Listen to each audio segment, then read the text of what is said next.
भाजपच्या गुंडांना दंगली घडवण्यासाठी प्रोत्साहन देणं थांबवा, हर्षवर्धन सपकाळांचा ट्विट करत मुख्यमंत्री फडणवीसांवर निशाणा। तर 2013 मध्ये भाजप नगरसेवकानंच एका मार्गाला टिपू सुलतानच्या नावाचा प्रस्ताव दिल्याचाही उल्लेख।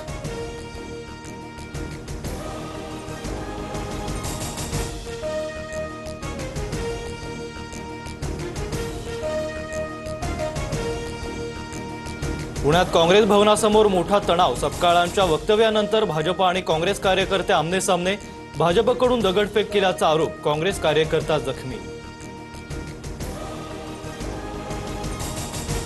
आंदोलनावेळी भाजप आणि काँग्रेसच्या कार्यकर्त्यांकडून एकमेकांवर दगडफेक, जखमींमध्ये 3 काँग्रेस, 2 भाजप, 2 पोलीस आणि 2 पत्रकारांचाही समावेश। दोन्ही बाजूंच्या कार्यकर्त्यांविरोधात गुन्हा दाखल, पुणे पोलिसांची माहिती। हर्षवर्धन सपकाळांना महाराष्ट्रात राहण्याचा अधिकार नाही, सपकाळांनी राजीनामा द्यावा, टिपू सुलतान प्रकरणावरून चंद्रशेखर बावनकुळेंची टीका।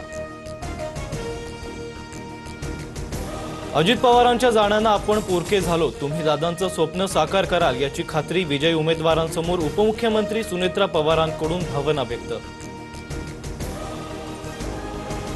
विलीनीकरणाच्या चर्चेआधी सुनेत्रा पवारांची एकदा दोनदा भेट घेतली, सुनेत्रा पवारांच्या मदतीला कधीही जाऊ, काही अडथळे निर्माण करायची आमची इच्छा नाही, जयंत पाटलांची भूमिका। गुजरातमधील जिग्सा शाह यांच्याकडून अलिबागमध्ये जमीन खरेदी, मी आणखी बोललो तर विधानसभा अध्यक्षांना राजीनामा द्यावा लागेल, राऊतांचा नार्वेकरांना इशारा।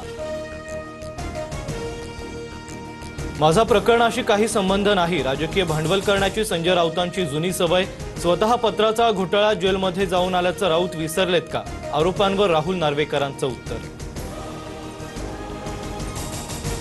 मुंबई मनपातील विरोधी पक्षनेतेपदी किशोरी पेडणेकरांच्या नावाची आज अधिकृत घोषणा, तर भाजपचे गटनेते गणेश खणकर यांचं सभागृह नेतेपदी नाव जाहीर होणार, समित्यांमधील सदस्यांचीही घोषणा केली जाणार।